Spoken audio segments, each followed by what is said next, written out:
Welcome to worship at First Presbyterian Church. I'm Connie. And I'm Danny. And as God is transforming the seasons into this beautiful fall moment, God is also seeking to transform our hearts and lives through the celebration of worship. We're glad that you've joined us. Come on in.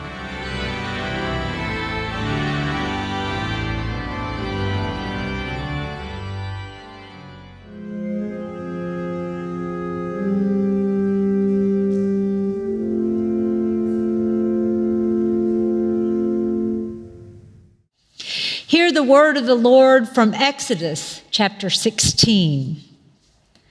The whole congregation of the Israelites set out from Elim and Israel and came to the wilderness of Sin, which is between Elim and Sinai, on the 15th day of the second month after they had departed from the land of Egypt.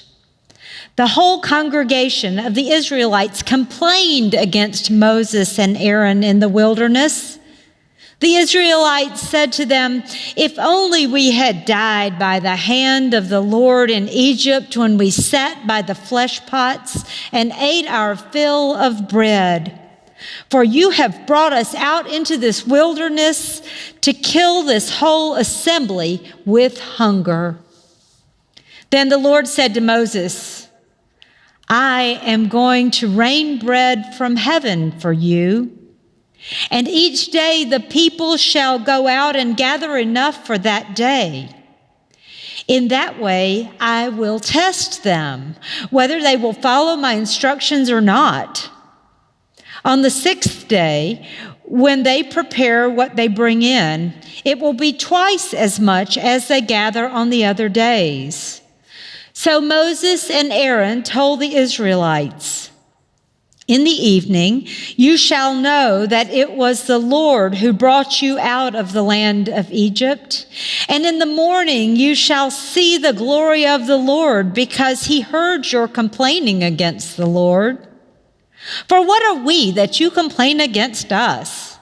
And Moses said, "When the Lord gives you meat to eat in the evening and your fill of bread in the morning, because the Lord has heard the complaining that you utter against him, what are we? Your complaining is not against us, but against the Lord." Then Moses said to Aaron, "Say to the whole congregation of the Israelites, 'Draw near to the Lord, for he has heard your complaining.'" And as Aaron spoke to the whole congregation of the Israelites, they looked toward the wilderness, and the glory of the Lord appeared in the cloud. The Lord spoke to Moses and said, "I have heard the complaining of the Israelites. Say to them, 'At twilight you shall eat meat, and in the morning you shall have your fill of bread. Then you shall know that I am the Lord your God.'" In the evening, quails came up and covered the camp, and in the morning there was a layer of dew around the camp. When the layer of dew lifted, there on the surface of the wilderness was a fine, flaky substance, as fine as frost on the ground. When the Israelites saw it, they said to one another, "What is it?" For they did not know what it was. And Moses said to them, "It is the bread that the Lord has given you to eat. This is what the Lord has commanded. Gather as much of it as each of you needs, an omer to a person according to the number of persons, all providing for those in their own tents." The Israelites did so, some gathering more, some less. But when they measured it an omer, those who gathered much had nothing over, and those who gathered little had no shortage. They gathered as much as each of them needed. This is the word of the Lord. Our second reading is taken from Luke's Gospel. It is the familiar story, the institution of the Lord's Supper. We are in chapter 22, verses 1 through 23. Listen with fresh ears. Now the festival of unleavened bread, which is called the Passover, was near. The chief priests and scribes were looking for a way to put Jesus to death, for they were afraid of the people. Then Satan entered into Judas, called Iscariot, who was one of the 12.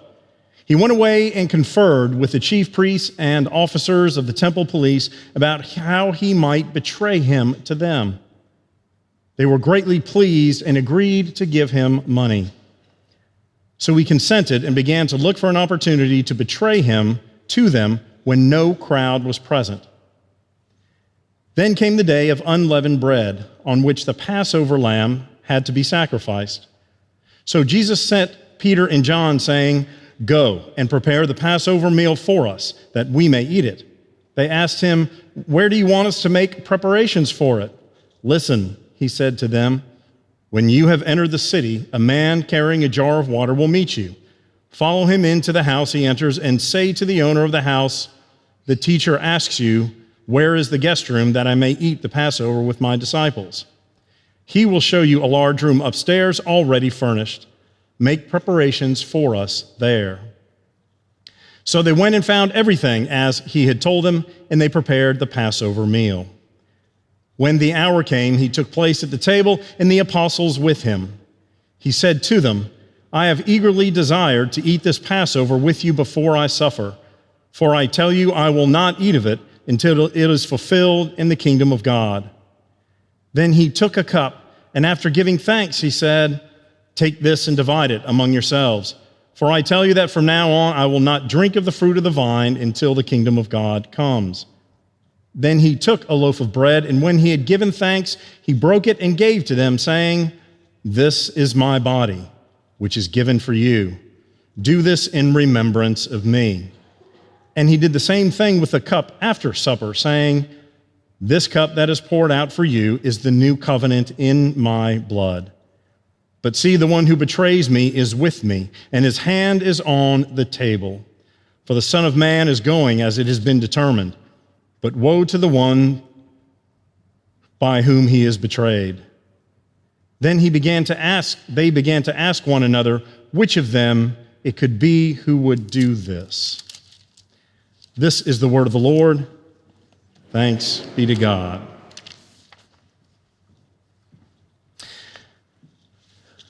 So as we come into the joy of the table this morning, we think about what it means to be connected to the rest of our Christian brothers and sisters around the world. Not all of them will be participating, but many will be.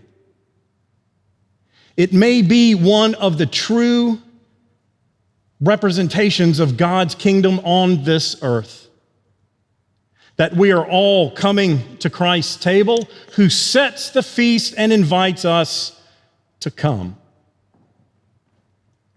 We say that it is Christ who invites you and me and all of us.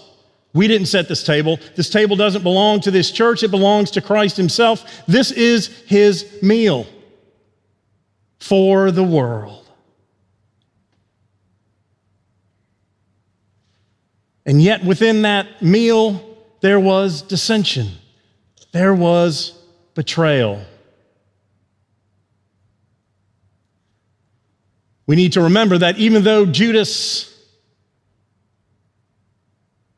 betrayed Christ for money,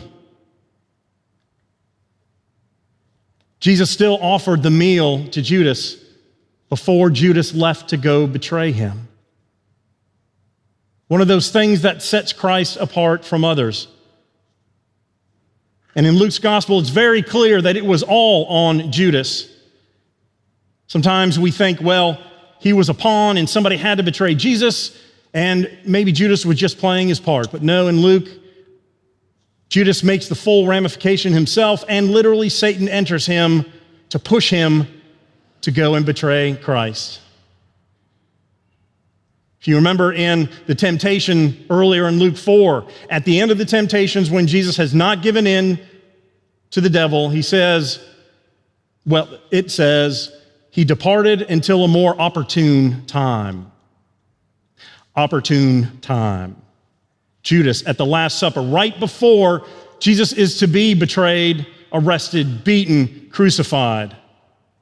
This is the time when Satan comes back in this way, enters into Judas to try to reshape the events as they are moving and unfolding. And again, we see that God is greater than any force of darkness or negativity that will or would ever affect us. But Judas is welcomed at the table. The table was big enough for those that Jesus disagreed with, that did him harm. Last week we talked a little bit about that picture with the elephant of former Justices Scalia and Ginsburg. While they were vehemently opposed in their ideology, their politics, their understanding of the law, and the stakes were great every time that body made a decision. And yet they began a friendship that would last decades. They traveled together. That picture we saw was in India with both of them riding on the elephant.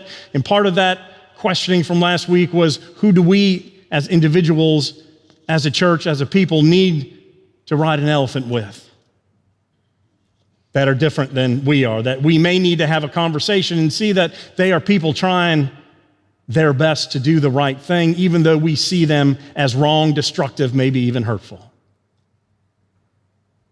At this table, all are welcome. Jesus sets this feast. And when you bring manna into that, the Exodus passage, remember they were wandering into the wilderness. They were 2 months and 15 days, 2.5 months they had been freed. And they're starting to think, how are we going to eat? Where is our food? Where is our water? They had just left some springs a few days ago, but now they're in a new place. And it seems as though God might have brought them out of slavery just to let them die in the wilderness. And they cried out, complained to God. You should have just left us there, Moses. We were much better. Yes, we were enslaved, but we had plenty of food and plenty of water. And you brought us out here to die as free people. We're ready to go back. And so as they cried out in their time of trial, in their moment in the wilderness, God comes to them and says, I will give you all that you need. I will give you enough. I will give you manna during the day, and I will send quail at twilight, at evening, to be meat for you at night. So some of every day, you wake up and there is food on the ground, kind of a honey wafer, the Bible explains it. As the dew recedes, it is left with this crackling bread-like substance on the ground. God says you can't hoard it. Don't take more than you need or more than you and your family need. If you do, it will rot, it will go foul, it will be filled with worms. And of course, they do. And sure enough, all that abundant that they had collected, more than they needed, all disintegrated and became unedible. They said, on the 6th day, you collect double portion so that you can rest on the Sabbath and you don't have to prepare. You don't have to go out and collect. Work twice as hard on that 6th day so the 7th day you can rest. God gave them that gift of a day without work. God cries out, they cried out in the wilderness to God, and God gave them what they needed to sustain them. At the Last Supper, the Israelites have been dominated.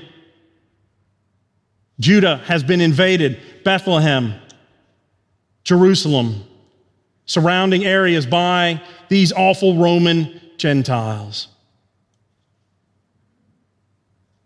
They need and are seeking to be freed. They are in a wilderness of their own. And unbeknownst to them, Christ is getting ready to set them free and to provide for them everything that they need through God's feast of enough.